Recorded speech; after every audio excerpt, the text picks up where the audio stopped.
Okay,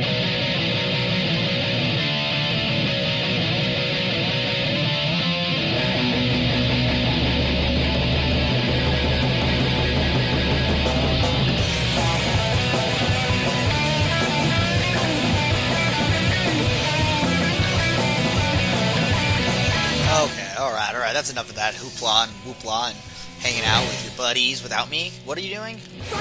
You know it sucks with Texas, man? We weren't ready for that fucking cold front, bro. People are calling us weak on the internet, man. You know that? To quote that lady from 40 Old Virgin, fucker came out of nowhere. Yeah, dude.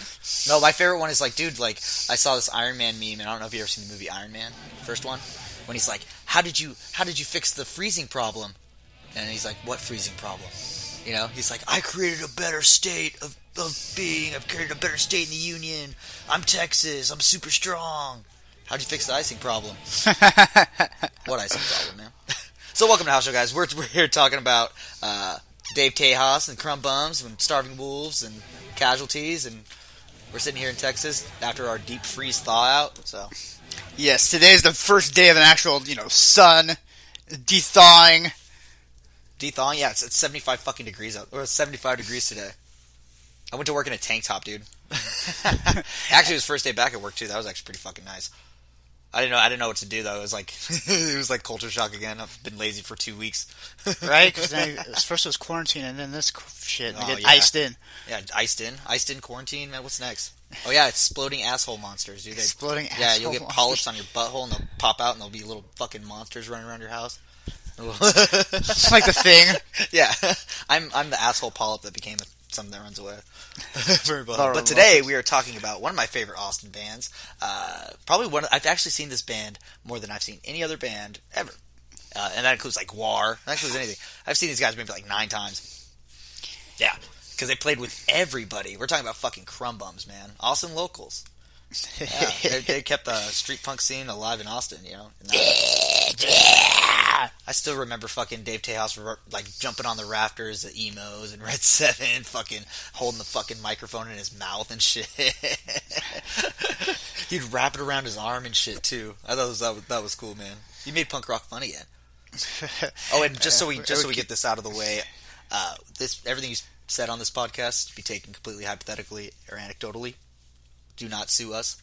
And, please don't. We don't have any money. Yeah, we do use clips from people on YouTube, but a lot of them are like from like interviews from 11 years ago. And most people I message and ask for the interview, like we will try our best to give you credit. No, I message all of them, and some of them just don't even have that access to their YouTube anymore, so I don't even know what to do. But I'll grab your clip. Who cares? And so yeah, dude, I've seen Krum Bums 9 fucking times. You have any cool Krum Bum stories, Duck? Well, Josh Carball, we keep mentioning him probably in this show a lot. I'm going to call that funny. But, yeah, he's the guy who kind of first broke me into the shows and everything. So, I remember, like, seeing World Burns to Death and then seeing Krum Bums with them. Dude, I love it. And it's pretty much like every show that we went to, like, it seemed like Krum Bums were always there. And I was just like, yeah, because, I mean, that's where they live. They live, like, down the street. It's a staple. And I don't want to, don't quote me on this, but I'm pretty sure Javier from the Krum Bums, I'm pretty sure their bassist. I'm pretty sure he was their bassist. He was the bartender at Red 7 for a while. Yeah, and I'm pretty sure he served my first legal drink. Yeah, first legal drink back in 2011. Legal drink. Yeah. Wink. My little wink. Yeah, and he was a cool guy. I think we talked. I was wearing a leather jacket and probably fucking crazy shit in my hair. Fucking just talked to him for an hour. Probably got shit faced. Probably got kicked out of Red 7. Been kicked out of that bar a lot. Also been kicked out of Stubbs a lot. And I've seen Krum Bums at both venues. Yep, I saw them open for Toxic Holocaust. I saw them open for they toured with those guys for a while. Holy Grail and Toxic Holocaust were on that. Yeah, Dave Tejas is always talking about how he likes the tours where he tours different kinds of bands, so the whole set doesn't sound the fucking same, and I appreciate that. That's how it used to be too. Like, I remember like Garbage's first show was with Guar. Yeah, so that's weird. The first time I saw it kind of changed now. Now, like, they kind of just want like the same kind of sound for each band. Otherwise, they're not going to get like the full like house. Well, yeah, so. But then like, yeah, but then you get this Has to be bands big names, I guess, to actually have like. well, I like to see a diversity of music at a fucking show. I don't like to see like one kind of band. So if I go to see fucking Leftover Crack, do I want to see Choking Victim? No. Do I want to see fucking AJJ? No. Do I want to see? I don't want to see those. I don't want to see a bunch of folk bands when I see Days and Days. But when you put those two together, like watching Days and Days, like a folk punk band, and then watching Leftover Crack, it makes a lot of fucking sense. Who was it that we saw? Not to mention, I'm pretty sure that Ada's dating Days and Days, whatever. But who knows about that? I don't get into fucking people's love lives. Yeah, love and money. And but who was it that was? It was like Severed Head Estate, Amoebics. Yeah, I saw Amoebics with Severed Head Estate, and I fucking hate Amoebics. And no offense, I mean I don't hate their music. I don't hate them personally. I hated that show because they played songs. Disappointing set. They played 3 songs. I think it was 3 or 4 songs, and their songs are like 4 fucking minutes long, and it's just like that. I'm tired of it. They call it crust, and that's cool, dude. I like crust. They couldn't get their sound right. Yeah, but then that's what pissed me off is that they stopped after like the 3rd song, and then they started playing their fucking set again, starting from the fucking beginning. And I was like, dude, I wanted to see Severed Head. Me and James Hankins loved Severed Head Estate. Like that, Frigid Chill, Not of Winter. What is that song? A frigid chill, not of winter, something. Jack Control's the shit. Gotta show me that one. And that's World Burns. World Burns is fucking dope. But we're not talking about them. We're talking about Krum Bums. But they're good friends with them because they're Austin locals too.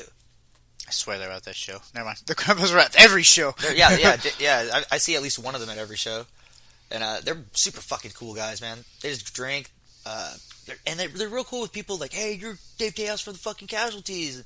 He's not a fucking prima donna about it. Like, he's actually like really proud to like sing for that band because Casualties is like the street band, the fucking street band. I got my Casualties the Casualties on the front line was being sold at Target for a while. You know that? Mm-hmm. That's crazy. Think about that. Punk rock is at Target, and people were buying the On the Front Line album at a Target. Like a super center. It's so stupid. I know, you look at the CD section now. That's how big they got with Jorge. That's a lot of Jorge, man. A lot of Jorge. So guys, this is House Show. This is Punk Rock Podcast where we talk what the fuck we want. And today we're talking about Krum Bums. I remember my coolest Krum Bum story is the one, the 4th of July show where Dujan and John Simmons got jumped. Oh my god, that was a Krum Bum show. That was, well, it was a Casualties show. And it was on 4th of July, and everybody was there. It was fucking packed. Me and James showed up in our own car. Kwame showed up with Mark and Aaron. Dujan showed up, and I'm pretty sure John showed up with Dujan. Don't quote me on that, though. So when they showed up together, everything was fine. We're all, we're too young to drink at the bar, but we got drunk beforehand. Me and James had a bottle of whiskey in the fucking car, and Arizona green teas for after the show because we were going to be yelling. And LCB, back on the road. Yeah, LCB played that night too. Maybe. LCB? I think that was a different night. I think that was South by Southwest. So I'm thinking of a different night. But the 4th of July show, someone, not going to say names, went up there and brought an American flag, like a big one, and just started throwing it around the pit. So everyone's throwing it around. And so that's the first problem right there. And then, so some dude was climbing the rafters, and we're all in the pit, and me and James are fucking going in the pit, and we turn around, and I see fucking Dujan and John Simmons reaching for the American flag after this dude was climbing up the rafters with it to try to fucking light it on fire. And everything fucking went out of hand, dude. The security came in, and they had those big metal detectors, and they started hitting people with it. And Dujan got hit, and fucking John got hit, and they got dragged out. And these other 2 dudes, because they started fighting, got dragged out too. Well, we're in the pit, right? So me and James, we didn't notice that they'd left. We thought they was just a fucking pit, and so we watched the whole show. Dude, our friends got Krum bounced. Bums played. Fucking, yeah, it was a great fucking show on 4th of July. And they're apparently, while we were inside the show during the rest of it, we stayed till the fucking end, man. Like, I like to pick up fucking people's shit that fall off the floor, Those new kids. Yeah, I'm not gonna say if you find new shirts like that. Yeah, you find free merch on the fucking ground. You can be like, hey, dude, is this or anybody? a $20 bill. Like, look around and like ask people, like, hey, is this anybody? Fucking free. Is this shit, anyone's man. baby? Hey, man, you fucking get drunk and you lose it. I've done that though too, so I've given people free shirts, so I don't feel bad. I've given people old free shirts, at fucking shows. Lost so much shit there. But we stay at the show, and we go outside. And I'm smoking a cigarette. James doesn't smoke, but I was smoking a cigarette, and we're fucking talking about the show. A bunch of people were outside. We're talking to fucking Alizar from Combat Shock was there. That's an old band. And it was him and one of the dudes from Sober Days. I can't remember who, but we were all sitting out front. And we look over and we see fucking Dujan and John sitting on the fucking side.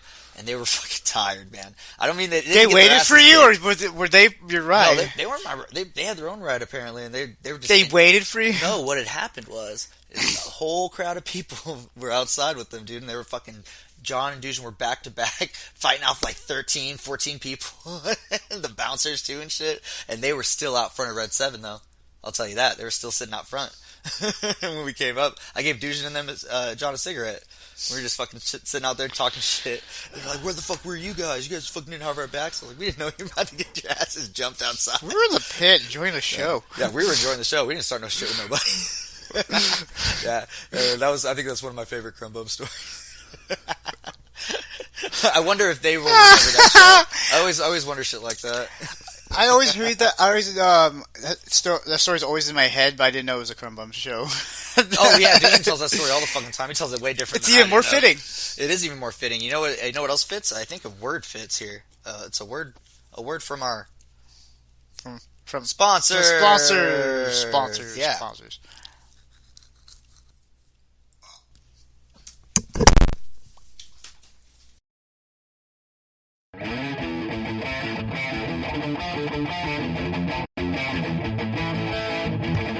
Alright guys, welcome back to House Show. We're sitting here talking about Krum Bums, Austin local scene, things like that. One thing I thought about the Krum Bums, Ducky, this is one thing that I really appreciate about them. I feel like they kept the street punk scene going for a lot longer in Austin than any other band could. I always liked Casualties, I always liked Clip 45, but I was always a Discharge or a Cake Charge fan.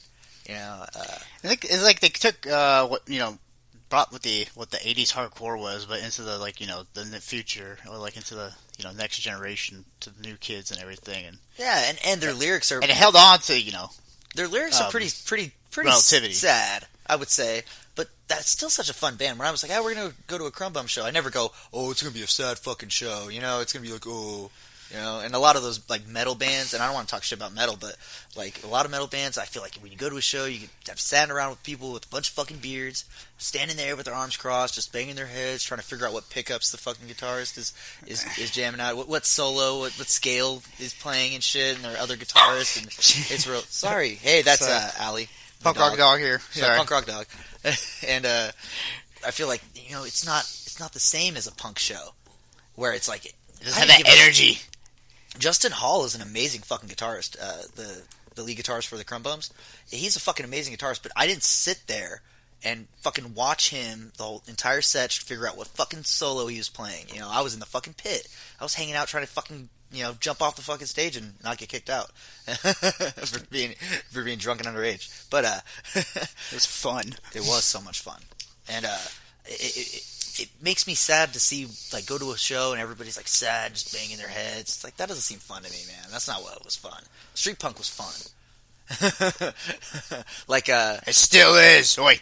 It is still. Is that their proper nomenclature? Anyway. They hung out with bands all around Austin, though. My favorite album by them was that first one, Same Old Story. Still my favorite. Yeah, you showed me that. Of course, we have to do our research and everything. So you showed me the first album today. The first one. And there's this one song on there, and I was just like, "Oh, hold up, fucking Krum Bums! It sounds like Judas Priest over here." Yeah, and then we realized that, and not knowingly ripped off a Krum Bums bass line in a Burnt Fuse album from like. So close! It's so close. It is really close. The lyrics aren't the same or anything. I mean, knowingly ripped them off, but that was a fucking good album. And Cut the Noose is a very good album. That's a good one. And As the Tide Turns. All of them albums are really good. I don't think there's a bad one. I remember it was Josh Karboff, the first time I'm actually hearing Krum Bums was him blaring fucking Ceasefire and him yelling at the top of his lungs. Oh, the funny fucking thing about Ceasefire. Fucking there's right-wing neo cunts everywhere. And the problem with them is, like, they